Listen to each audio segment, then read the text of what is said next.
Mary Louise Cook here for the Big Sky Conference, joined by Coulter Nuanez of Skyline Sports to discuss some Big Sky men's basketball. So first off, the Big Sky lost 8 of 10 players from last year's first and second all-conference teams. What do you think this means for the league as a whole?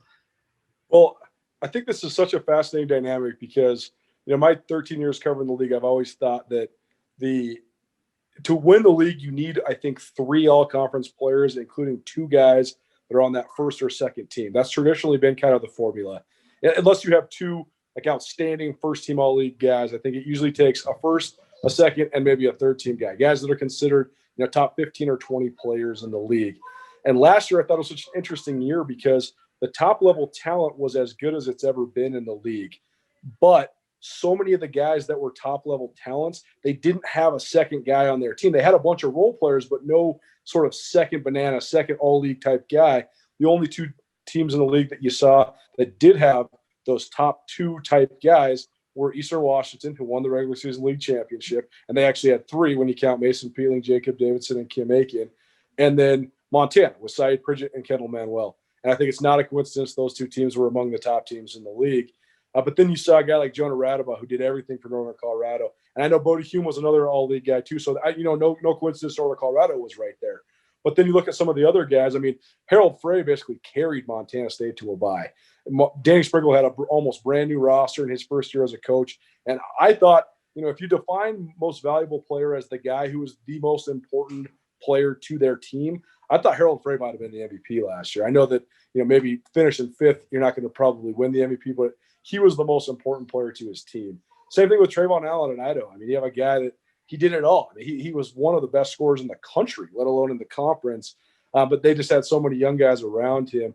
And so I think that with Holland Woods at Portland State too, I mean, you had these ball dominant, really high usage type point guards. And so I think with those guys moving on, it actually gives an opportunity for a lot of other guys to blossom.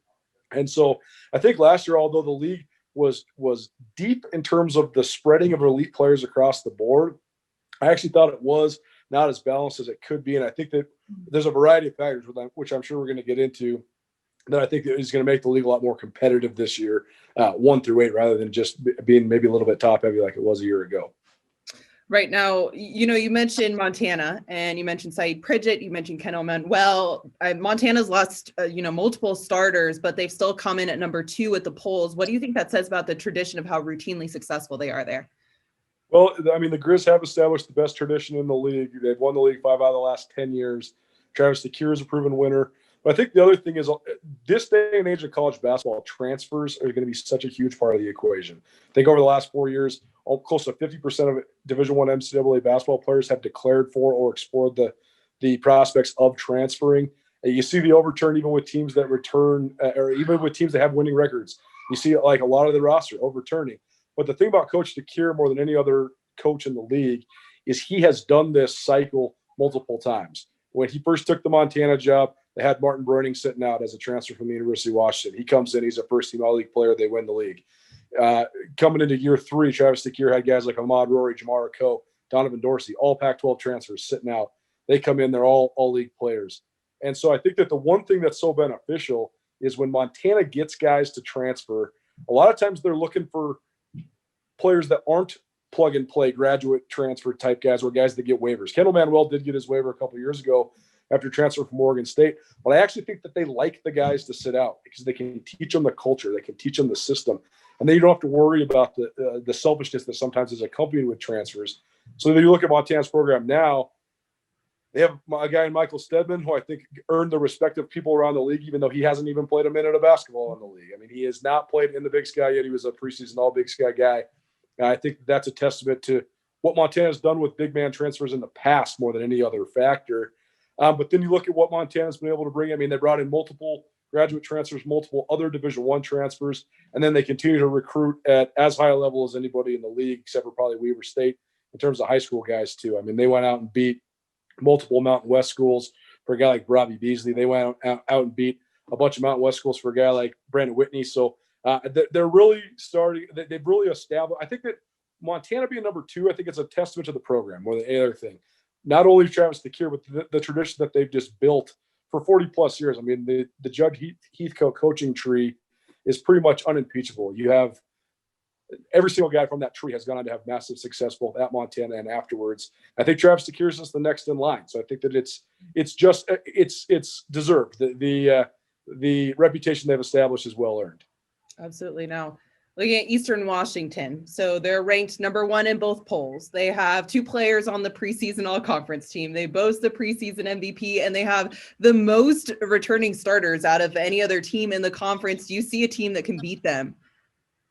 Well, this is so interesting because if you've ever watched Shante Leggins coach, he's one of the most entertaining people on the planet. I mean, he coaches his butt off, and he's going to be going at it for his guys. It's a performance within itself to see Shante Leggins on game day. And I get the pleasure of watching him most of the time when he's either in Missoula or Bozeman as well, which is some of the best home court advantages you're going to have. And he puts on a show for the crowd for sure. But I think that it's so interesting because Shante is such a coach in terms of motivating his guys. Hey, it's us against the world. We got to earn respect. We're chasing Montana. We're chasing Weber. We're chasing Northern Colorado. How does that dynamic change now that they're the favorite? That's going to be the key for me. Yeah, they got the target on their back now. Montana's going to be gunning for them. Weber's going to be gunning for them. Northern Colorado is going to be coming for them. And so how do they handle that pressure? But I do think that he's done such a great job of taking the foundation laid by Ray Giacoletti, Jim Hayford, and now himself to defining their own style. And they'll be able to score on anybody. I think those 2 guys they got are definitely 2 of the best players in the league. To me, it's just all about handling the pressure of being number 1. And the most interesting dynamic is Montana has been that team for the last couple of years with the target on their backs. I think Coach DeCuire is going to fully embrace the chasing Eastern Washington. And those 2 guys, they go way back there. I know Travis has mentored Shante quite a bit in the coaching business. And so they have a nice little rivalry going to it. Eastern Washington, Montana is going to be must see. The fact that they got a home and home on this schedule, both of those games are going to be lights out this year, Cheney and Missoula. It's going to be fun to watch. I'll tell you that. So were there any teams that you were shocked by their ranking in the preseason polls? Well, I thought that there was it was funny because you could see between the coaches and the media. I think Weber State losing Jarek Harding, and they're going to rely on some guys, both Cam Davis, who was out for a good portion of last year, and then a bunch of other transfers that maybe people don't know about yet. I thought that the fact that they were ranked lower in the media poll than the coaches poll was a reflection of that mystery about their roster. But the coaches ranking Weber State number 3, I think, is a complete testament to the respect that they have for Randy Ray. I mean, he is the all-time winner in the all-time leader in wins in league history. He's been in the NCAA tournament more than any other coach in this league in its current form. And I think he's just established himself as the guy, the number 1 coach in this league when you take the full body of work into consideration. But I also thought it was interesting that Montana State, in the top half coming into Danny Sprinkle's second year, the coaches had him a little lower than the media. But I think that Sprinkle, he brings such an interesting dynamic as a guy who's coaching at his alma mater. There really hasn't ever been a coach like him in the state of Montana, where you have a guy who's from this state who is coaching at his alma mater, but also spent 20 years coaching in LA at both Northridge and Fullerton. So he has all those big city connections. He's got all these international connections. His staff, Chris Haslam is one of the best international recruiters in the entire West Coast of college basketball. Dan Russell is a former great junior college coach. So they can recruit from multiple different areas. They can recruit the West Coast. They can recruit the state of Montana. And they can recruit in Europe. And I think that gives their roster such a fascinating dynamic. That's what you should do a Zoom call with, is all those guys. I mean, they got guys from Spain, the UK, Germany. They got guys from the entire globe. What a fascinating team to watch and cover. But I just think it's an interesting dynamic because I think they have a ton of mystery too. But he has 100%, Sprinkle has 100% overhauled that program since Brian Fish left. And it remains to be seen what dividends will be paid, but it's a completely different blueprint than what anybody else in the league is using right now.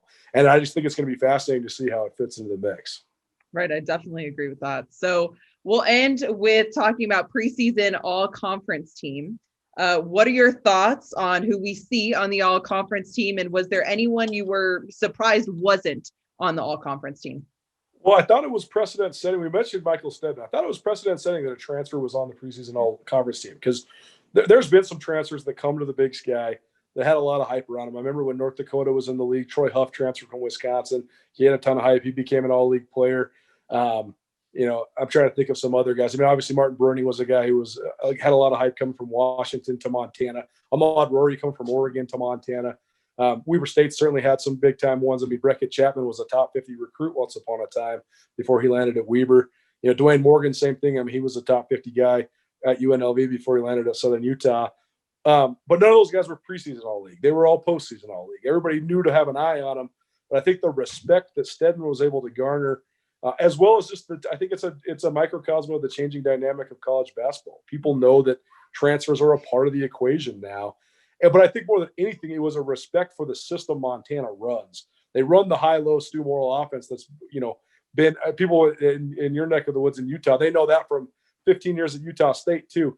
But when Montana has a post, they're going to feed that post the ball. So if that post is talented and experienced, that guy's going to put up numbers. I thought that was a direct correlation of why he was able to make the All-League team. And other than that, I thought the All-League team was pretty money. I thought that Bodie Hume definitely deserved to be on there. Both the Eastern Washington guys got our votes as well.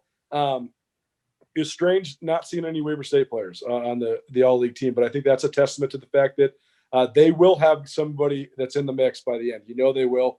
Coach Ray always got his guys ready to go. And then the other thing I thought was maybe surprising is Todd Simon at Southern Utah. He has this completely different formula for how he wants to go about things. He wants his guys ready for the tournament. And I think that's why Southern Utah's made more noise in the tournament than anybody besides Montana and Eastern Washington since the thing moved to a neutral site. So he'll play different starting lineups. I think last year they had 8 different guys that had started games by the time the tournament rolled around. And so that doesn't necessarily cater to having big numbers, but that doesn't mean they don't have talent. I think they have a ton of guys who could be All-League by the end of the year. Dre Marine, for sure. John Knight III. I think they have several guys on their roster that are All-League caliber good. I just think the fact that he gets them to buy into maybe sharing the load and maybe not being that go-to guy during the regular season reflects in the numbers, but I think that they'll probably have an All-League guy or two by the end of the year as well. Well, there was a lot to unpack there. Colter, thank you so much for all of your insight and for your time. Excited to get some Big Sky men's basketball going here. They call anytime.